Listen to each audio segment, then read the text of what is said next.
ఇర్మియా, అదేనా? ఇర్మియా 30వ అధ్యాయం 30వ అధ్యాయం 7వ వచనం ఒకసారి చదవండి. 7వ వచనం ఒకసారి చదవండి. అయ్యో ఎంత భయంకరమైనది! అయ్యో ఎంత భయంకరమైన! అట్టి దినము మరి ఒకటి రాదు, అది యాకోబు సంతతి వారికి ఆపద తెచ్చు దినము. రైట్. యాకోబు సంతతి అంటే చాలా, యాకోబు అంటే దేవుడు ఏర్పాటు చేసుకున్నటువంటి జనములు. The people of Jacob are people of Israel. So ఇటువంటి ఆపద కలిగినటువంటి దినములు ఏమంటున్నాడు అక్కడ? ఏమంటున్నాడు? అట్టి దినము మరి ఒకటి రాదు. మీరు ప్రెసెన్స్ ఆఫ్ మైండ్ ఉండాలి. ప్రెసెన్స్ ఆఫ్ మైండ్ ఉండాలి. అట్టి దినము బాడీ ప్రెసెంట్, బాడీ ప్రెసెంట్ చెప్పండి అందరూ. మైండ్ మళ్ళీ చెప్పండి. Body present, right. కాంతారు గట్టి చెప్తున్నావా? రైట్. ఇప్పుడు చూసారు ఎంతమంది వచ్చారు? ఎవరన్నా పంపిస్తానంటే పైకి వచ్చి ఇంకా ఉంటుంది. ఎక్కడో ఏ చెట్టు కమ్ముకో బ్రేలాడుతున్నారే. మనం భక్తిని వెంబడిస్తున్నామంటే, దేవుని సన్నిధిని వెంబడిస్తున్నామంటే, ఆయన ఏడు భయభక్తులు, ఆయన ఏడల ప్రేమ, ఆయన సన్నిధిలో ఉండాలనే కోరిక. బట్ ఇక్కడ ఏమందంటే యాకోబు. యాకోబు అంటే ఏంటి? ఆయన యొక్క స్వాస్థ్యము. ఆయన యొక్క స్వాస్థ్యము ఇంకేంటి? ఆయన ఏర్పాటు చేసుకున్నటువంటి జనం. They are the treasure of God. దేవుని యొక్క సొత్తు. నీవు నా సొత్తు అంటే వీళ్ళకి ఆయన సొత్తు అనేటువంటి వాళ్ళకి మహాభయంకరమైన దినము. సో యాకోబు గురించి మనం చూస్తున్నాం. అసలే బయటికి రాకముందే ఇంట్లో ఏం జరుగుతుందంటే, ఇంట్లో జరిగేది ఎపిసోడ్ ఏంటి? ఇంట్లో జరిగేది ఏంటి? అబద్ధం. అబద్ధం ద్వారా ఆశీర్వాదమును ఆయన సంపాదించి పారిపోవాల్సి వచ్చింది. సో ఎవరైనా వదులుకోవాల్సి వచ్చింది? తల్లిని. తల్లి అంటే ఏంటంటే ఒక ఐడల్, అంటే ఒక విగ్రహం. అతనికి తల్లి చెక్కు పట్టుకునే ఉంటాడు. అలాగే ఈ కొడుకు అంటే యాకోబు అంటే తండ్రికి ఇష్టమా, తల్లికి ఇష్టమా? తల్లికి ఇష్టం. సో ఏశావు అంటే ఎవరికి ఇష్టం? తండ్రికి ఇష్టం. సో ఇది చూడండి వాళ్ళు ఎలా అయిపోయారు. ఏమంటున్నాడు అంటే, నీకు నా మాంసం తీసిన అడవి మాంసం నేను తినేసి నేను ఆశీర్వదిస్తాను. కానీ విన్నటువంటి అమ్మ ఏం చేసిందంటే, ఎవరిని సిద్ధపరిచింది? స్టేజ్ మీదకి యాకోబుని పంపించిందండి. చాలా చాలా ఏంటంటే జ్ఞానం కలిగినటువంటి స్త్రీయా, జ్ఞానం కలిగిన స్త్రీయా, జ్ఞానం కలిగిన డైరెక్టర్ అంతే. సరే వెళ్ళిపోయి మధ్యలో ఒక స్తంభాన్ని పెట్టుకున్నాడు. ఆ స్తంభం మీద దేవుడు కనపడ్డాడు. సోదరులారా, ఎక్కడ మేము దాక్కుంటాం అనుకోకండి. దేవుడు కనపడతాడు జాగ్రత్తగా. ఒక్కను ఏ పొదల్లోనూ ఏ గ్రీన్ రూమ్లోనూ దాక్కుంటే దేవుడు కనపడతాడు. అప్పుడు చూపిస్తాడు. అప్పుడు కానీ సుధరాయించడం లేదు. అప్పుడు కానీ మీకు దేవుడు కనబడేంత వరకు చూసుకోండి. మరి ఇక్కడ దేవుడి సందులో ఉన్నప్పుడు దేవుడు కనబడే చూపిస్తాడు మీకు. ఎవడు మీకు మాట రాదు. మన యొక్క జ్ఞానం అంతా కూడా చూపిస్తాడు. అక్కడికి ఎంతవరకు వచ్చాము? శ్రమ. యాకోబుకి ఏంటి? అక్కడి నుంచి ఏం బయలుదేరి అతనికి? శ్రమ. అప్పటి వరకు గారాలు కొడుకు.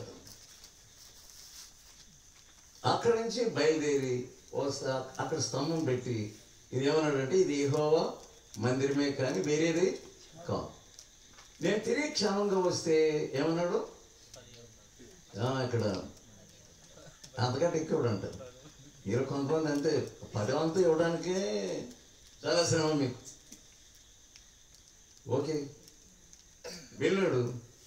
వెళ్ళేసి ఎవరింటికి వెళ్ళాడు? వెళ్ళగా మామగారింటికి వెళ్ళాడు. మామగారింటికి వెళ్తే నీకు తెలుసు మామగారికి అంటే ఏంటో. జాగ్రత్త, ఆ బంధువు ఈ బంధువు అనకండి. అక్కడ పాడయ్యి వచ్చి బాబోయ్ బాబోయ్ అనకండి. వెళ్ళటమే కన్నేసాడు. అది మన కళ్ళు ఎలా ఉన్నాయి? నీ దేహము కన్ను జాగ్రత్త. సో మార్మల్స్ పొందిన తర్వాత నీ కన్ను చాలా జాగ్రత్తగా ఉండాలి. కన్ను చాలా జాగ్రత్త. ఎవరినో చూసి బాగున్నాడు అని అనుకోకండి. అవి నీకు చూపిస్తాడు. ఆ బాగున్నాడు అనే దానికి నీ జీవితాంతం చూపిస్తాడు ఆయన. నువ్వు దేవుని ధిక్కరించలేవు, దేవుని ఎదిరించలేవు. ఏమనుకుంటు దేవుడు అంటే ఆట బొమ్మ అనుకుంటున్నావు. Is not a doll, he is not a toy to play with. నీ ఇష్టాసారంగా ఆడుకోవడానికి ఆయన బొమ్మ అనుకుంటున్నావు. ఆయన ఎవరో నీకు చూపిస్తాడు. జాగ్రత్త, త్వరలో చూపిస్తాడు. అంత మా ఇష్టం వచ్చినట్టు ఆడుకోవచ్చు, ఫుట్బాల్ ఆడవచ్చు. ఆయన దేవుడితోటి ఎవరుకుంటున్నాను చూపించాడు. దేవుడు అతను చూపించాడు. బాబాయ్ బాబాయ్ బాబాయ్ అనే వరకు కూడా చూపించి వదలేదంతే.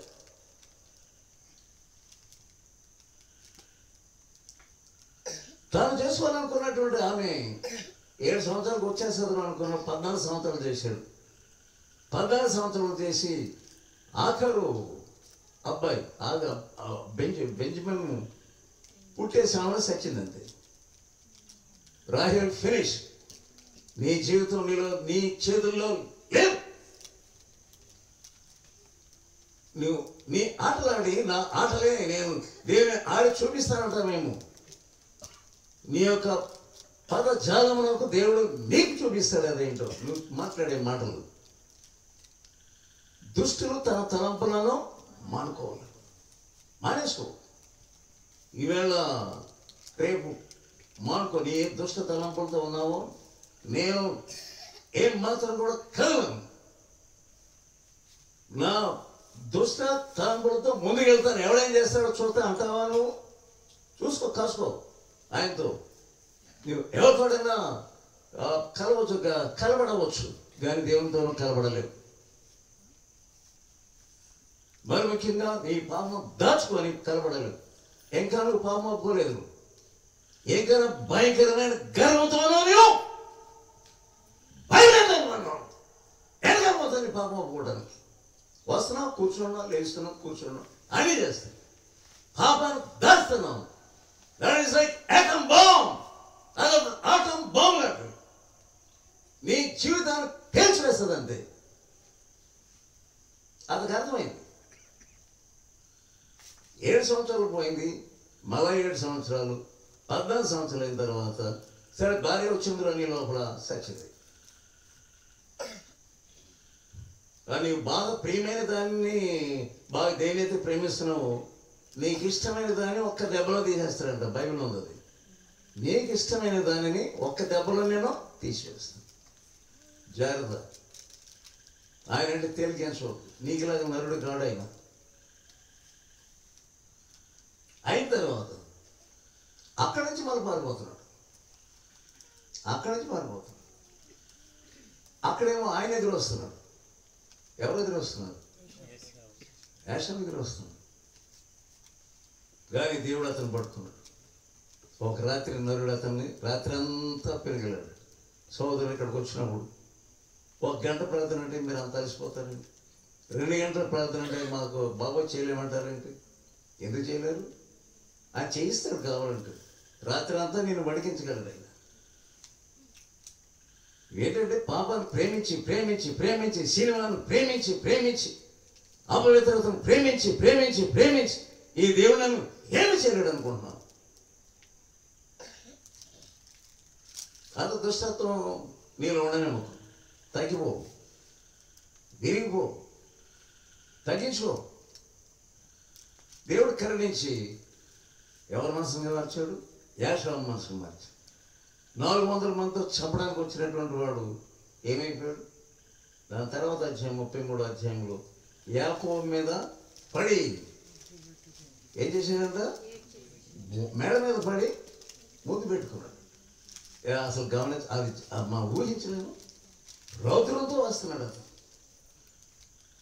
సోదరుడా, దేవుడు ప్రేమ గలవాడు. ఎంత భయంకరుడు అయినప్పటికీ నేను మార్చలేని చూస్తున్నాను. యాకోబు యొక్క పశ్చాత్తాపం అతను కరిగించేసి సో అయిపోయింది రా అనుకో. Was that the end of the Jacob's trouble? యాకోబు యొక్క శ్రమకాలము, యాకోబు యొక్క ఆవేదన కాలము అది ఫినిష్ అయింది అక్కడికి? అయిపోయింది అక్కడికి? నో. ఒకటి అయిపోతుందిరా అనుకునేటప్పటికి ఇంకోటి సిద్ధం అవుతుంది. అది కూడా అయిపోతుందిరా అనే సమయంలో ఇంకోటి సిద్ధం అవుతాం. సో అక్కడ బయలుదేరడం వల్ల అక్కడ దేవుడు 7 మార్లు ఏం చేశాడు? 7 మార్లు ఏం చేశాడు యాకోబు? సాష్టాంగం ఎందుకు చేశాడు? తప్పించుకోవడం ఎన్ని సాష్టాంగాలన్నా పడతాను, ఎన్ని సాష్టాంగాలన్నా పడతాను. ఆ ముందే తప్పించుకోవాలి కదా. ఎన్నిసార్లు యాకోబు ఎంత వంకర మనుషులు. నువ్వు దేవుని సన్నిధిలో సాష్టాంగం పడేది కత్తులతో వచ్చేసినట్టు లేకపోయినా నువ్వు సాష్టాంగం పడాలి. ఎందుకు నువ్వు దుర్మార్గత చేశావు, తండ్రిని మోసగించావు, అన్నను మోసగించావు. అయినప్పటికీ దేవుడు ఎంత ప్రేమ గలవాడు. దేవుడు ఎంత ప్రేమ గలవాడు. నీ యొక్క హృదయం ఎంత బలహీనమైనదో గమనించు. నీ యొక్క మనసాక్షి ఎంత బలహీనమైనదో గ్రహించు. వదిలిపోయింది అనుకున్నాడు. వదిలిపోయింది అంటే తన యాకోబు యొక్క శ్రమకాలం వదిలిపోయిందా? అక్కడితో స్టాప్ అయిపోయిందా? ఇంకా బయలుదేరి ఎక్కడ వరకు వచ్చాడు చూడండి. ఎక్కడి వరకు వచ్చాడు?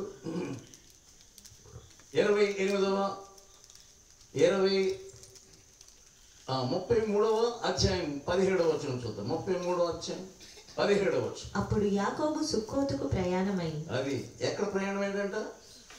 బేతేలుకి ప్రయాణం అయ్యాడా? బేతేలుకి ఏమన్నాడు? నేను మందిరం కడతానన్నాడు. నేను మీకు ఇవ్వాల్సిన డబ్బులు ఇస్తానన్నాడు. కానీ తెల్లగా అక్కడ శ్రమ అయిపోయింది. వంకర మనసే. ఒక కష్టం అయిపోగానే అమ్మయ్య ఇక నా ఇష్టం, దేవుడు వదిలేశాడు కదా, ఏమైనా నేను పాపంలోనే జీవిస్తాను. ఏమీ అక్కడ రాత్రంతా శ్రమ పడ్డా? నేను మారేశాడు అనుకున్నావు. మారేసినాడు బేతేలుకి వెళ్ళాలి. ఏమేమి ప్రామిస్ చేశాడు? ఎక్కడికి వెళ్ళాడు అతడు? సుక్కోతుకి వెళ్ళాడు. సుక్కోతుకి వెళ్ళి ఏం చేస్తున్నాడు అక్కడ? తనకు ఒక ఇల్లు కట్టించుకొని. అది మందిరానికి కాదు కట్టేది. ఏం కడుతున్నావు? నీకు దేవుడు లేకపోతే ఇల్లు కడతావు. ఎంత శ్రమనిస్తాడు. నిజంగా యాషావు అనుకుంటే అది ఎన్ని పోట్లను పొడిచేస్తాడు. నువ్వు వ్యభిచారంలో పట్టబడిన తర్వాత వాళ్ళు పొడిచేవాళ్ళు ఎంతైనా పొడిచేస్తారు. 10 సార్లు పొడుస్తారు. తప్పించుకున్న తర్వాత ఏమంటామంటే అమ్మయ్య ఇప్పుడు నేను ఏదైనా చేసుకోవచ్చు. మనిషి యొక్క మనసు అంతే. పట్టబడినప్పుడు బాబాయ్ అని అయిపోయిన తర్వాత నేను ఏదైనా చేయొచ్చు. ఆయన నాకు ఆరోగ్యం ఇచ్చాడు, నాకు కండబలం ఇచ్చాడు, నాకు అండబలం ఇచ్చాడు, నాకు దేహబలం ఇచ్చాడు, నేను ఒక అందగాడిని, నేను ఒక హీరోని అనుకుంటున్నావు. నువ్వు బీ కేర్ఫుల్. ఎక్కడ తీసుకురావాలి అక్కడ తీసుకొస్తాడంతే. ఇల్లు కట్టిస్తున్నాడు. ఏం కట్టించాలి అక్కడ? ఏమని ఒప్పుకున్నాడు? అక్కడ ఏమని ఒప్పుకున్నాడు? నేను మందిరాన్ని కట్టిస్తాను. 28వ అధ్యాయం చూడు.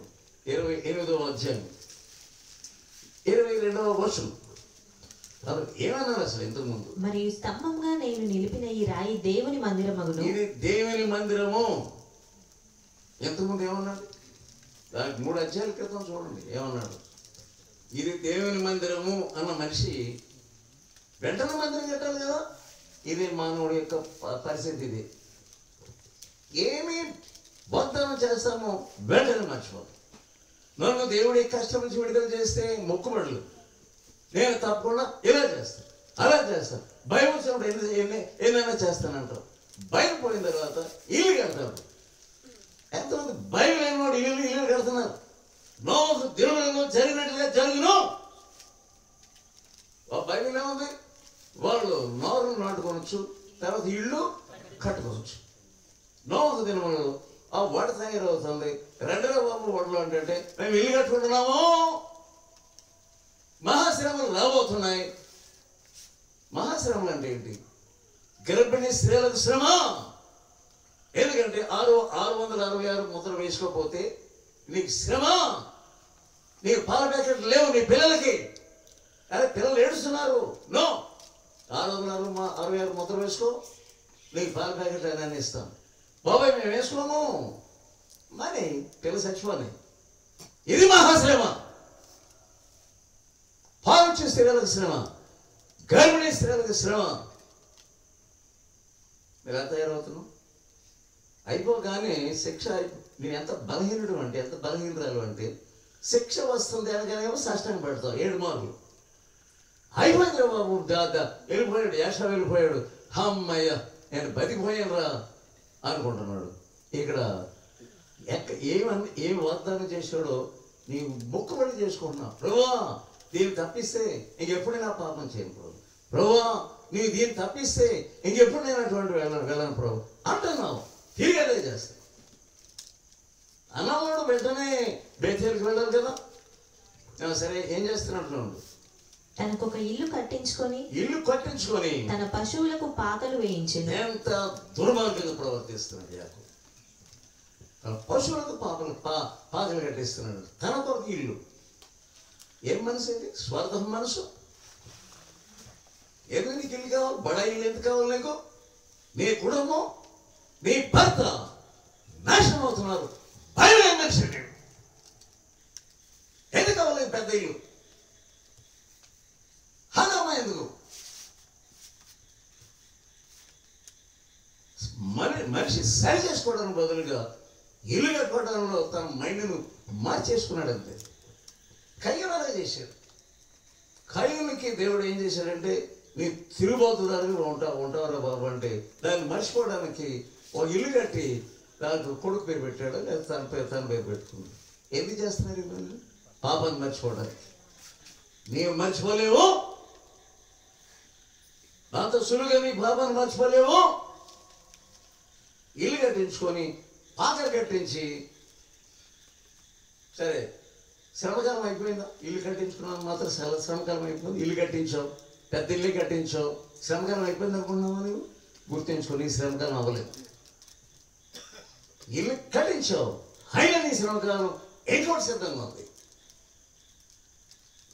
నెక్స్ట్ ఏంటంటే, ఒక దీన అనే ఒక కూతురు ఉందంట. ఆ పేరేంటి? దీన. ఆమె వీళ్ళందరూ ఎలా ఉంటారని చక్కగా చూడడానికి వెళ్ళిందంట. వెంటనే ఒకటి చేతిలో పడ్డది. మీ కూతుర్లకి భయం పెట్టి చెప్పడం మీకు రాదు, ఎక్కడంటే పంపించేస్తారు. ఆ కూతురు యొక్క క్యారెక్టర్ ఏమవుతుందో నీకు తెలియదు. నీవు భయం లేనివాడు, బుద్ధి లేనివాడు, జ్ఞానం లేనివాడు. ఎక్కడ పడితే అక్కడ కూతురుని పంపించేయటమే. ఊరినే ఆ యవనస్తులు ఎలా ఉంటారో ఆ ఊరి యవనస్తులను చూడడానికి వెళ్ళినట్టు వెంటనే వాడు చేతులు పడిపోయింది. దానిని బట్టి అసహ్యమైపోయింది. ఏమన్నానంటే, ఈ దేశస్తుల మధ్య నన్ను ఎలా చేశారు మీరు? అసహ్యమైన వారుగా చేశారు. రక్తపాతం అయిపోయిందా? శ్రమలు అయిపోయిందా? యాకోబు శ్రమలు అయిపోయినాయా? నో. ఏదో ఇల్లు కట్టింగ్ చేసుకొని నా శ్రమలు అయిపోయినాయి అనుకుంటున్నాను. ఒక అంతస్తు, ఇంకొక అంతస్తు, ఈ రంగులు అయిపోయింది, ఆ రంగులు మతి పోయింది. నీ క్యారెక్టర్ కట్టుకోవడానికి బదులుగా ఏది ప్రాముఖ్యం? నీ క్యారెక్టర్ ప్రాముఖ్యం, నీ గుణశీలాలు ప్రాముఖ్యం, ఇల్లు కాదు ప్రాముఖ్యం. ఏదో నీ యొక్క మనసు ఇల్లు మీద పడుతుంది. నీ జీవితం కట్టుకోవడానికి బదులుగా, నీ హృదయం కట్టుకోవడానికి బదులుగా పెద్ద పెద్ద గొడవ అయిపోయింది అక్కడ. నన్ను అసహ్యంగా మైన వాళ్ళకి చేసేసారని పిల్లలందరూ నడుస్తున్నారు ఈ యాకోబు. దాని తర్వాత నెక్స్ట్ టైం అయింది. ఏమవుతుంది అక్కడ చూడండి. 35వ అధ్యాయం 16వ. ఎఫ్రాతా వారు బేతేలు నుండి ప్రయాణమైపోయిరి. ఎఫ్రాతాకు వెళ్ళు మార్గంలో మరికొంత దూరం ఉన్నప్పుడు రాహేలు ప్రసవించుచు ప్రసవ వేదనతో ప్రయాసపడెను. ప్రసవ వేదనతో ప్రయాసపడుతుంది. తన ముద్దుల రాహేలు వెరీ షార్ట్ పీరియడ్ ప్రసవిస్తా ఏమైంది చెప్పండి. అక్కడ చెప్పండి ఏమైంది? ఆమె ప్రసవం వలన ప్రయాసపడుచుచున్నప్పుడు మంత్రసాని ఆమెతో భయపడి ఆమె చచ్చింది, ఆమె మృతి పొందింది. అది అయిపోయింది. ఎంత టైం అవుతుంది? తను బాగా ప్రేమించినటువంటి రాహేలు అయిపోయింది. అంత ఎన్ని విగ్రహాలు ఉన్నాయి చూడండి యాకోబులో, ఎన్ని విగ్రహాలు. సహోదరుడు, విగ్రహములన్నింటినీ పగలగొట్టేసి దేవుడు పగలగొడతాడు. నువ్వు పగలగొట్టకపోతే ఆయన పగలగొడతాడు. ద్వితీయోపదేశకాండం 12వ అధ్యాయం, ద్వితీయోపదేశకాండం 12వ అధ్యాయం 2-3 వచనం చూడండి. మీరు స్వాధీనపరుచుకొనబోవు జనములు గొప్ప పర్వతముల మీదనేమి మెట్టల మీదనేమి పచ్చని చెట్ల క్రిందనేమి ఎక్కడనైతే తమ దేవతలను పూజించెనో ఆ స్థలములన్నిటినీ మీరు బొత్తిగా పాడు చేయవలెను. బొత్తిగా మగ వాటి వైపు తిరగకూడదు. నీ హృదయంలో పెట్టుకున్న ఈ విగ్రహాలన్నిటి, అక్కడ ఒక విగ్రహం, ఆ ఊర్లో ఒక విగ్రహం, ఎక్కడ ఒక విగ్రహం, మెడ్రాస్లో ఒక విగ్రహం, విజయవాడలో ఒక విగ్రహం, కరీంనగర్లో ఒక విగ్రహం. కాచే వేగొట్టు. ఎవరెవరు ఉన్నారు నీ హృదయంలో విగ్రహాలు? నువ్వు కాల్చమా, ఆయన పగలోడు చూపిస్తాడు. అంత ప్రేమించాడు అతను రాహేల్. రాహేల్ లేకుండా నేను ఉండలేనన్నాడు. పగలగొట్టాడు దేవుడు. మార్గ మధ్యలోనే బేతల నుంచి సాగి అటు వెళ్ళారు, పగలగొట్టేశాడు. ఓ, ఎందుకంటే యాకోబు నా స్వాస్థ్యం, ఏ విగ్రహాన్ని ఉండనివ్వడు, నా సొంత సొత్తు కనుక ఏ విగ్రహం నీ ఇంట్లో నీ హృదయంలో దాగి ఉండకూడదు. నువ్వు ఏడవడానికి నీకు శక్తి సరిపోదు. అక్కడ ఏడవడానికి శక్తి సరిపోదు. అదే యాకోబు శ్రమల కాలం అంటే. యాకోబు ఆశీర్వాదం పొందేసిన గతులేసాడు. ఎంత జ్ఞానిని అనుకున్నాను. నువ్వు అలా అనుకుంటున్నావు, చాలా జ్ఞానిని అనుకుంటున్నావు. నేను ఎవరు చూడలేదు అనుకుంటున్నావు నీకు. కానీ నిన్ను పగలగొడుతున్నప్పుడు నీకు అర్థమవుతుంది దేవుని యొక్క శక్తి ఏంటో. నువ్వు దేనిని ప్రేమిస్తున్నావు దాన్ని పగలగొట్టడానికి నువ్వు ఏమాత్రం కూడా వెనకడు. 37వ అధ్యాయం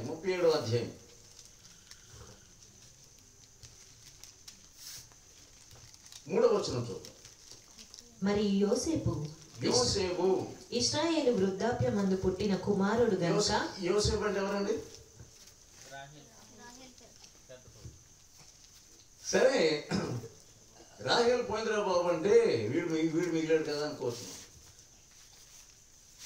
యోసేపు చాలా ఇష్టమైన వాడు, చాలా ఇష్టమైన వాడు. ఏం కుట్టించాడట కదా, నా సమాసం లేదు, కథ అంతా మనకు తెలుసు. ఏం కుట్టించాడట? ఎలా ఉంది అది? యువరాజు ఏమనుకుంటున్నారు? జోసెఫ్ అంటే మా వాడంటే ఏమనుకుంటున్నాను, మా వాడు హీరో అంటుంటే ఎవడ కోపం వస్తుంది? వాళ్ళందరికీ తసది చూద్దాం, నీ హీరో సంగతి అనుకుంటున్నారు. నీ హీరో సంగతి చూద్దాం.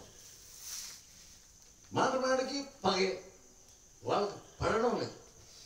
అరే బాబు, అన్నలు అక్కడ ఉన్నారు, అరణ్యంలోకి వెళ్ళారు, మరి వాళ్ళకి అవి తీసుకుని ఆహార పదార్థాలు వాళ్ళకి క్షమశాసనం వచ్చారు. సరే, దగ్గరికి వెళ్ళాడు. ఏం చేశారు వాళ్ళు? మొట్టమొదటి ఏం తీసేశారు? అతను హీరోగా అనుకుంటున్నటువంటి దాన్ని ఫస్ట్ తీసేది పడేసి. దేవుడు యోసేపుకు కూడా ఏది విగ్రహం ఉండడానికి దేవుడికి ఇష్టం లేదు. తీసేసి కొట్టి బాగా ఇష్టానుసారం కొట్టేసి గోధులు పడేశారు. ఆ హీరోను గోధులు పడేశారు. సరే, ఇప్పుడు ఏం చేయాలా? అమ్మేశారు, యోసేపుని అమ్మేశారు. ఇప్పుడు మనం ఏ విధంగా ఎదుర్కోవాలి? ఒక మేకపిల్లని చంపారంట. ఆ మేకపిల్ల రక్తంలో ఏం ముంచారు? అంగీని ముంచి తీసుకెళ్ళి ఇది మాకు దొరికింది అంటున్నారు. ఏమన్నారు? దొరికింది. ఇప్పుడు యాకోబు గుండె ఎలా ఉన్నా చెప్పండి. యాకోబు గుండె ఎలా ఉంది? ఏడవడానికి శక్తి సరిపోతుందా? శక్తి సరిపోతుందా? ఏమన్నాడు?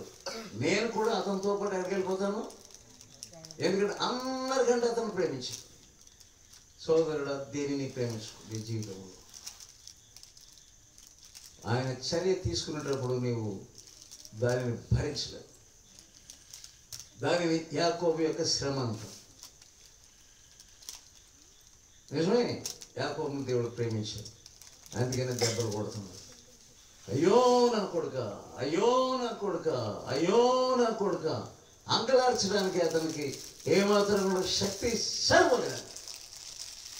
4వ వచనం, 37వ అధ్యాయం 4వ వచనం.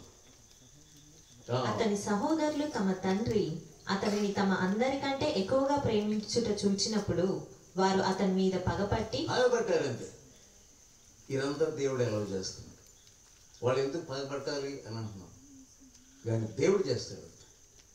ఇప్పుడు అది తీసుకెళ్ళిన తర్వాత 31వ వచనం చదువు. 31వ వచనం, 32వ వచనం, 32వ వచనం. ఆ విచిత్రమైన నిలువుటంగిని పంపగా వారు తండ్రి యొద్దకు దానిని తెచ్చి 34. యాకోబు తన బట్టలు చింపుకొని తన నడుమున గోనె పట్ట కట్టుకొని కట్టుకోవాల్సి అనేక దినములు తన కుమారుని ఆశీర్వాదాలు సంపాదించిన వాడు, ఒక అబద్ధంతో ఆశీర్వాదం సంపాదించిన వాడు ఇక్కడ గోనె పట్టతో కనబడుతున్నాడు. దాని యొక్క విలువ చూడండి. ఒక్క అబద్ధం యొక్క విలువ. ఏదో రీతిగా నాకు ఇల్లు చేసింది, ఏదో రీతిగా నేను సంతకం పెట్టేశాను, గవర్నమెంట్ వారు నాకు గ్రాంట్ చేసేసారు, పిచ్చి పిచ్చి మాటలు మాట్లాడుతాను. గోనె పట్ట కట్టేస్తారు దేవుడిని. దాన్ని యాకోబు యొక్క శ్రమకాలం అంటారు. ఒకసారి మీరు కళ్ళు మూసుకొని యాకోబుని ఆలోచించండి. ఏమంటున్నాడు అక్కడ చూడండి. దాని తర్వాత వచ్చిన 35వ వచనం. అతని కుమారులందరూ నేను అంగలార్చుచు మృతుల లోకమునకు నా కుమారుని యొద్దకు వెళ్ళేదనని చెప్పి, నేను కూడా వెళ్ళిపోతాను, నేను కూడా చచ్చిపోతాను, పిచ్చివాని వాళ్ళు మాట్లాడతాను. నిజంగా చచ్చిపోయాడా యోసేపు? నిజంగా చచ్చిపోయాడా? చూడండి ఎలా మోసం. ఇతడు తండ్రిని మోసం చేశాడు, అన్నను మోసం చేశాడు. ఇప్పుడు అందరూ కలిసి ఎవరు మోసం చేస్తున్నారు? అది నేను ఏమి విత్తుతావో అదే కోస్తావు. మానవుడా, మర్చిపోవద్దు. నువ్వు ఏమేమి విత్తుతున్నావు గుర్తుంచుకో. బెండకాయ విత్తనాలు విత్తితే బెండకాయ కోస్తావు, అవినీతిని విత్తితే అవినీతిని కోస్తావు. ఏదో ఒక విత్తనం విత్తితే 100 విత్తనాలు కోస్తావు. నిన్ను వదలడం, నీవు తప్పించుకోలేవు. ఏదైనా కష్టం వస్తే నాకే కష్టాలండి, నాకే కష్టాలండి. మేము యోగులా కష్టపడుతున్నారండి. కొంతమంది యోగులా కష్టపడుతున్నాం. యోగుతో వాడు చాలా భక్తిపరులు అనుకుంటారు. దేవుడు నిన్ను ఏం చేయాలని చేస్తాడని అనుకుంటున్నావు. మన ఇష్టం కాదు, దేవుని ఇష్టాన్ని నెరవేర్చు. నీ ఇష్టాన్ని నెరవేర్చకు. అది ఎంత కష్టమైనా ఆయన ఇష్టమైన నెరవేర్చు. యాకోబు శ్రమకాలాన్ని నువ్వు జ్ఞాపకం చేసుకో. నువ్వు ఎన్ని రోజులు తరలించినా నువ్వు దానిని తరగదు. యాకోబు శ్రమకాలం తరగదు. ఈ లోపల మనం యోసేపు జ్ఞాపకం చేసుకుందాం. యోసేపుడు ఎక్కడ పంపించేశారు? ఐగుప్తులో అతడు కష్టాలు పడి సింహాసనం ఎక్కేశాడు. అది గోతులతో తోసినేమో గోతులు. ఎవరున్నారు తోడు? ఎవరున్నారు? ఎవరు తోడుగా ఉన్నారు? యోసేపు గోతులో పడినప్పుడు దేవుడు తోడుగా ఉన్నారు. ఈ సంగతి ఆయన తెర వెనకాల జరుగుతుంది అంతా. అక్కడ బ్రతికుండే వాడు చక్కని డ్రామా వేస్తున్నాడు. అతను బాగానే ఉన్నాడు. ఏపీకి సింహాసనం కూర్చున్నాడు అంతే. హల్లెలూయా, దేవుని స్తోత్రం అనుకుంటున్నాడు. Praise Lord. కానీ ఇక్కడ నేను ఏకలోకానికి వెళ్ళిపోతానన్నాడు, నేను మృతుల లోకానికి వెళ్ళిపోతాను. ఏడుస్తున్నాడు. ఇదంతా అనవసరమైన ఏడు. నువ్వు ఎంత ఏడిపించావు మీ అన్నని, ఎంత ఏడిపించావు మీ తండ్రిని. ఇప్పుడు నీ కంటికి కూడా లేదు. ఏదో అయిపోయింది, ముగించేశాం, నేను బాగా అయిపోయాను అనుకుంటున్నాను. ఎప్పుడు నీకేం జ్ఞాపకం చేయాలో అని జ్ఞాపకం చేస్తాను. సో అక్కడ అధికారి అయిపోయాడు. ఫరో తర్వాత ఎవరు? యోసేపు. తెలుసా ఇతనికి ఏమి ఏడుపు? పిచ్చి ఏడుపు తప్ప. అక్కడ బతుకుంటే ఏడుస్తున్నాడు. ఆ యోసేపు అందరికీ ధాన్యం ఇస్తున్నాడు. ఈ లోపల వీళ్ళు వచ్చారు. ఎవరు? అన్నలు వచ్చారు. ధాన్యం కావాలండి. ఏమని చూశాడు. ఓహో వచ్చారు కదా, ఏమనుకుంటున్నాడు? నా కళ నెరవేరింది అనుకుంటున్నాడు. శాస్త్రంగా పెడుతున్నాడు. నా ధాన్యం కావాలంటున్నాడు. చూశాడు ఎంతమంది ఉన్నారు ఇక్కడ. ఓ ప్రశ్న వేసాడు. ఏం ప్రశ్న వేసాడు చెప్పండి. మీరు ఎంతమందేనా అంటే వాళ్ళని తప్పించుకోగలరు. ఎందుకు వేస్తున్నాడు ఆ ప్రశ్న? ఎందుకు ఆ ప్రశ్న వేస్తున్నాడు? మీరెంతమందేనా తెలిసే వేస్తున్నాడు. మరి ఆఖరి వాడేడి? సరే ఇప్పుడు మీరేం చేయాలంటే మూటలు తీసుకెళ్ళండి, కానీ వచ్చేటప్పుడు ఏం తీసుకురండి? ఒకడెక్కడ ఉండాలి, ఒకడెక్కడ ఉండాలి. అయ్యి బాబోయ్ అసలే ఒకరు చచ్చిపోయాడట. ఆ చచ్చిపోయి ఇడే సింహాసనం మీద ఉన్నవాడే. వాళ్ళు ఏమన్నారు? ఒకటి చచ్చిపోయాడు అని ఏడుస్తున్నాడు రా బాబు అని అంటే ఈయనేమంటాడు? ఆ సచ్చినోడు నేనే, మీకు తెలియదు బుద్ధి లేని వాళ్ళరా. సరే ఆ బుట్టను తీసుకురాడు. ఎందుకు? దేవుడు చూడండి ఎలా చేస్తున్నాడు. ఇప్పుడు ఆయన ఏమంటున్నాడు? అక్కడ డ్రామా చూడండి ఎలా ఉందో. ఆయన ఏమంటున్నాడు? అయ్యో అసలు వాడు చచ్చాడే అని నేను ఆలోచిస్తానంటే మరి ఈయన కూడా తీసుకెళ్ళిపోతారా? ఇంకా ముందే సత్తా నేను. మీరు నన్ను ఏం చేస్తున్నారంటే పుత్రహీనుడిగా. చూడండి అక్కడ ఏమన్నాడు? 42వ అధ్యాయం 32. చదవండి. మీరు నన్ను పుత్రహీనునిగా చేయుచున్నారు. అది ఎవరు చేసేది? మీరంటే ఎవరు?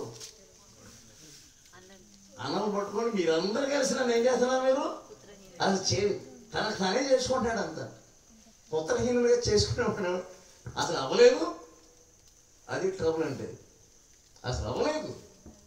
కానీ హృదయం వేదన పెట్టాడంతే, కత్తి పెట్టాడంతే, భరించలేని కత్తి పెట్టాడంతే. నన్ను మీరు పుత్రహీనులుగా చేస్తారు. అనవసరంగా వాళ్ళని ఏం చేస్తానంటే నిందవేస్తున్నాడు. అయినా సరే రావాలి అంటారు. ఐగుప్తు అంటే ఏంటి? ప్రపంచం అన్ని దేశాల్లో కూడా అది చాలా భాగ్యంతో కూడినటువంటి దేశం. అందరూ సరే కూర్చొని అక్కడ నిలబడినంతే. ఎటువంటి చరిత్ర ఇది? అన్నీ ఉన్నాయి కానీ ఏడుపు మామూలు ఏడుపు కాదు. తండ్రి యొక్క ఏడుపు. ఏదో పర్వాలేదు, ఇది అయిపోయింది, ఈ కష్టం అయిపోయింది, ఈ కష్టం తర్వాత ఇంకేమో ఉండదేమో, దీంతో స్టాప్ ఏమనుకుంటారు. వెంటనే కూడా స్టార్ట్ అవుతుంది. దానిని ఏమంటారంటే యాకోబు శ్రమ కాలము. సోదరులారా జాగ్రత్త గుర్తుంచుకోండి. మీ ఇష్టానుసారంగా పరిగెత్తవద్దు. తర్వాత అన్ని విషయంలో మిమ్మల్ని తీర్పులో తీసుకొస్తుంది. ఎవరుడా? మీ ఇష్టం వచ్చినట్లుగా వెళ్ళు. బైబిల్ ఏం చెప్తుంది? మీ ఇష్టం వచ్చినట్లుగా వెళ్ళాలి. ఎక్కడుంది అది బైబిల్లో? మీ ఇష్టానుసారంగా జీవించు. చదువు మాటలు మీ ఇష్టానుసారంగా జీవించు. నీకేది మనసు తోస్తే అది జీవించండి. యవనుడా నీ యవనమందు సంతోషపడుము. నీ యవనమందు సంతోషం. నీ యవన కాలమందు నీ హృదయం సంతుష్టిగా ఉండనిమ్ము. నీ కోరిక చొప్పునను నీ దృష్టి యొక్క ఇష్టము చొప్పునను ప్రవర్తింపుము. నీ ఇష్టం చొప్పున నీ కోరిక చొప్పున నువ్వు ప్రవర్తించు. అయితే వీటన్నిటిని బట్టి దేవుడు నిన్ను తీర్పులోనికి తెచ్చును. జ్ఞాపకం ఉంచుకొనుము. ఏ కష్టాలు వచ్చినాయో నీకు అన్ని విషయాలు నిన్ను ఆయన సంప్రదిస్తాడు. ఇది గుర్తుంచుకొని ఈ సమయంలో ఈ ఆఖరి రాత్రి రేపు ఇంకోకపోవడం సరిగా పశ్చాత్తాపం. దేనిని వదలడాయి నిన్ను సంప్రదించకుండా వదలడు. ఆయన తనకు తన అన్యాయం చేసుకోవడం ఆయన యొక్క లక్షణాలకి ఆయన నమ్మకంగా ఉంటాడు. అందుకని దావీదు అయ్యో అబ్షాలోమా అయ్యో అబ్షాలోమా అని ఏడుస్తూ ఉన్నాడు. ఏమంటాడు దావీదు? ఏమంటాడు? నీకు బదులుగా నేను చచ్చిపోయింది ఎంత బాగుంటుంది. అయ్యో అబ్షాలోమా అయ్యో అబ్షాలోమా. ఎలా ఉంది జీవితం? మనం ఇష్టం వచ్చిన మాట్లాడతాం, ఇష్టం వచ్చినట్టు చేస్తాం, ఇష్టం వచ్చినట్టు కార్యక్రమాలు చేస్తాం. నన్ను ఎవరో చూడలేదు అనుకుంటున్నాను. ఈ సంఘటనలు రాకముందే ఈ సమయంలో తగ్గించుకోడు. నేను ఏదో తగ్గించుకున్నాడు కానీ అతని యొక్క స్వభావం మారలేదు. ఏం మారలేదు. శాస్త్రపడి అలసిపోయి లేచాడు. గాలి స్వభావం ఏం మారలేదు. యాకోబులో ఉండదు. అక్కడేముందంటే చదువుల వాక్యంలో ఏముంది? 37వ వచనం 37వ వచనం 30వ అధ్యాయం 8.